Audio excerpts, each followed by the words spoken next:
Madam Witness, maayong buntag. Mayong buntag sa... Ma'am, Excuse me. Your Honor, pwede Excuse bang me. magpaduol gamay sa Can atong I mikropono? move? Can you draw closer to the microphone? Okay. Okay. Salamat po. How are you, Madam Witness? Okay, okay, Jutay. Okay, og jutay. Ibig sabihin, I'm a bit fine. Madam Witness, natay tubig. We have water. Excuse me, sir. Opo. Sir, pwede didilibog na Okay. tubig? Your Honor, ingon ng witness, sabi po ng witness, po pwede bang hindi po malamig yung tubig? The OSAA is directed to kindly give her. Ma'am Gina, you prefer warm water? Hindi naman daw po malamig yan, pero baka dahil sa aircon na lang lumamig. Ano lang po, sir, yung kung merong maligamgam, Maligam-gam na lang po. Mas Pakibigyan na lang po better ng po. maligam-gam. Salamat po. Mm-mm. You're welcome, ma'am. Mm-mm. You may proceed, Attorney Ligutan. Salamat. Ma'am, may buntag na. Why are you here today if you know? Na ako diri tungod sa akong sabuena. Okay. Nagipatawag ko diri sa Senado. Pizza, August. With your permission, Attorney Ligutan, kung papahintulutan niyo po, Ms. Gina, pwede po gamitin po ninyo para mas maunawaan ng mas nakararami, Ingles o Pilipino sa pagsagot? Your Honor, pwede po haluan ng Bisaya, Your Honor. Sige po, basta ma-translate ni Attorney Ligutan without any objection from the respondent yung ibang mga kataga o salita Your Honor. na gagamitin ninyo. Your Honor. Yes. May we request an interpreter from this honorable court if this honorable court would allow, so that the defense would be able to easily understand the statements of the We have witness. we have a senator judge who can interpret, but I doubt if I can do that or will do that. Okay. Ma'am, Your Honor, I have a proposition. Ma'am Acosta, alala ko when you testified before the Committee on Good Government sa House of Representatives, ma'am, we spoke in Tagalog, then siningitan natin ng our great Bisaya language, no? Ma'am, pero po, para po mas mabilis, kung po pwede po, no, let's try as much as we could po to speak Tagalog. Kung po pwede lang, ha? And then, if you really have to speak Bisaya, then of course, hindi po pinagbabawal yan. We should be proud of it. Pero kung po pwede po, Tagalog po tayo. I-try po na ako, sir. I will try my best po. Let's try our best po, madam. Sige ma'am, while we're looking for a court-appointed or selected translator to get an official translation, hanggang kaya ma'am, pero kung hindi po, kung hindi po kayang gamitin ng Ingles o wikang Pilipino, gamitin niyo po ang Bisaya o Cebuano, subukan po naming unawain at interpret. Alright. You may proceed, Attorney Ligutan. Salamat. Ma'am, sinabi mo, andito ka kasi nga pinasabina ka. Pinasabina ng impeachment court. Di ba po ba?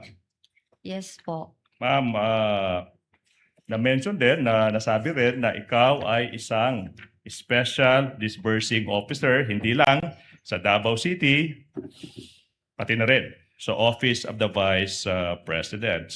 Yung tanong now is, what funds? What funds?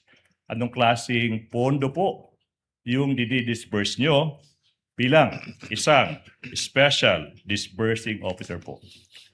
Confidential funds po, Your Honor. Confidential funds. So na-mention mo yung confidential funds. Now, sinabi mo ma'am na ikaw ay andito kasi nga napasabpina ka. Ma'am, yung tanong ma'am is, ito po ba ang unang pagkakataon na kayo ay napasabpina para tumistigo? This is my second time. Pangalawang time na po ito, Your Honor. Mhm. And then, pag sinabi niyo pong pangalawang time, ma'am, kailan yun?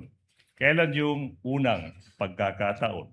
Yung pong sa House of Representatives, Your Honor. Mhm. Now, House of Representatives. Maalala nyo yung petsa, ma'am? Kailan kayo nag-appear before the House of Representatives? November 2025. November 2025. Taon po is? Anong taon? No, 2025. Hindi po 2024? 2020.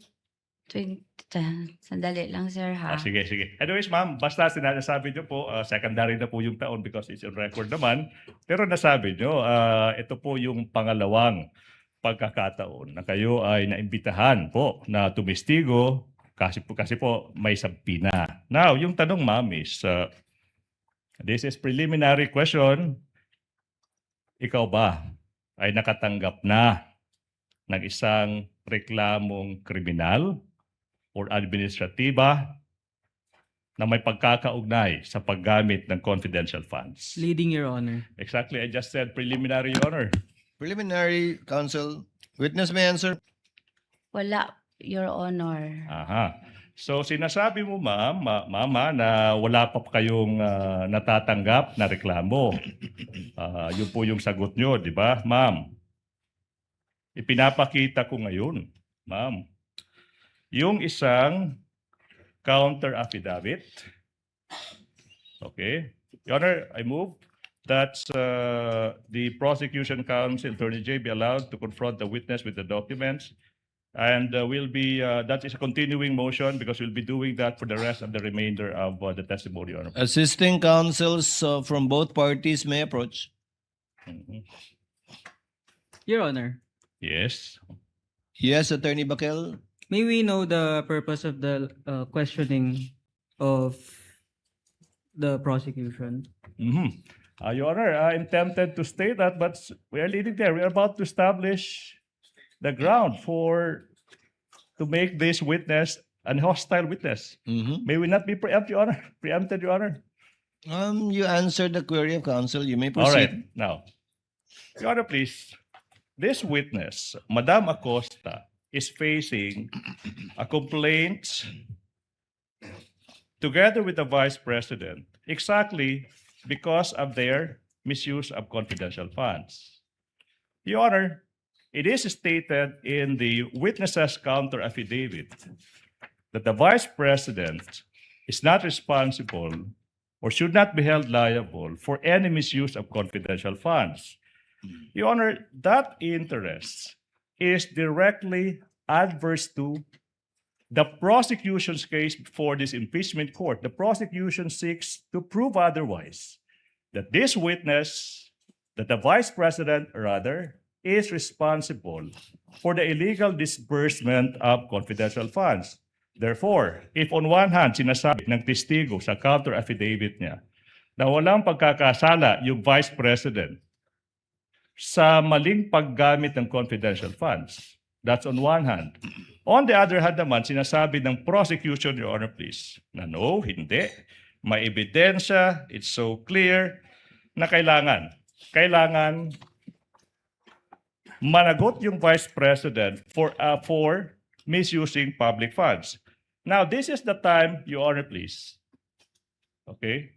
If the good counsel will allow, with the presentation of a counter affidavit by the witness stating under oath that the Vice President did not misuse confidential funds in direct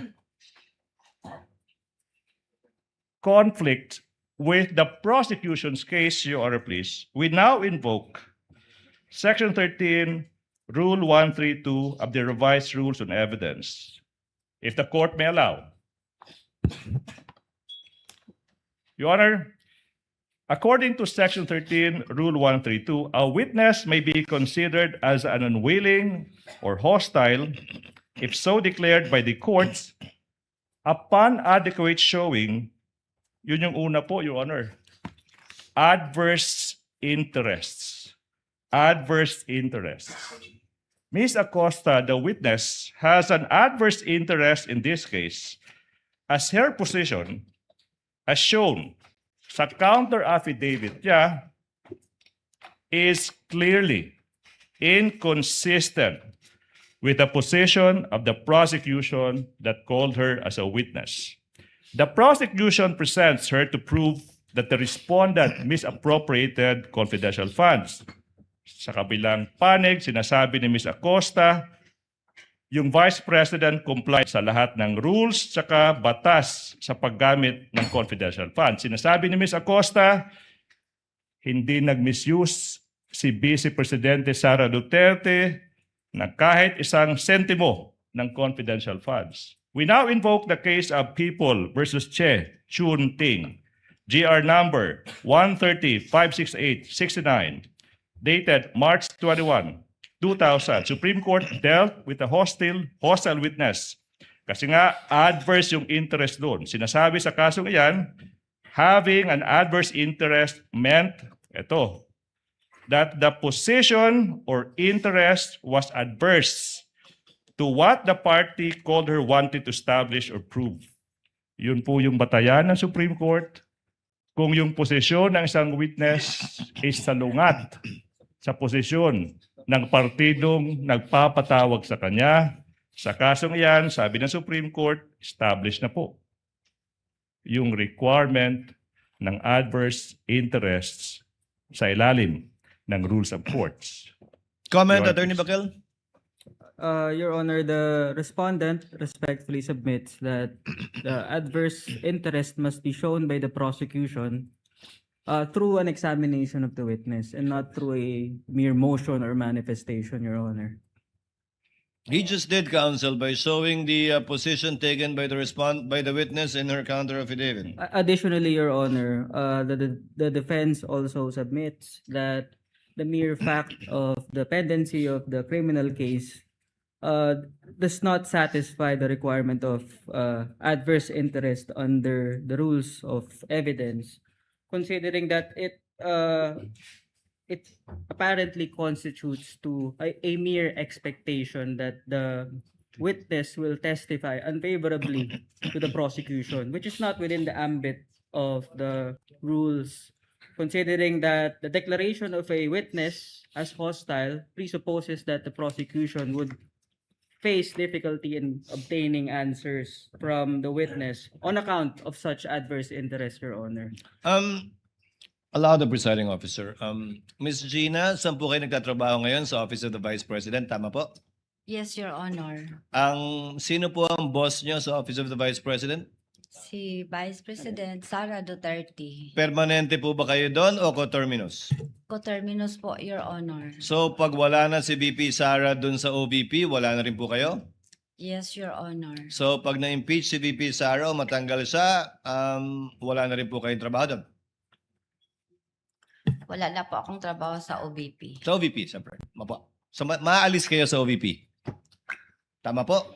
Yes, Your Honor. In addition to the ground raised by Attorney Ligutan that witness has taken a position by virtue of her counter affidavit filed before the Office of the Ombudsman, the court hereby declares the witness to be a hostile witness under and in accordance with Rule 132, Section 13.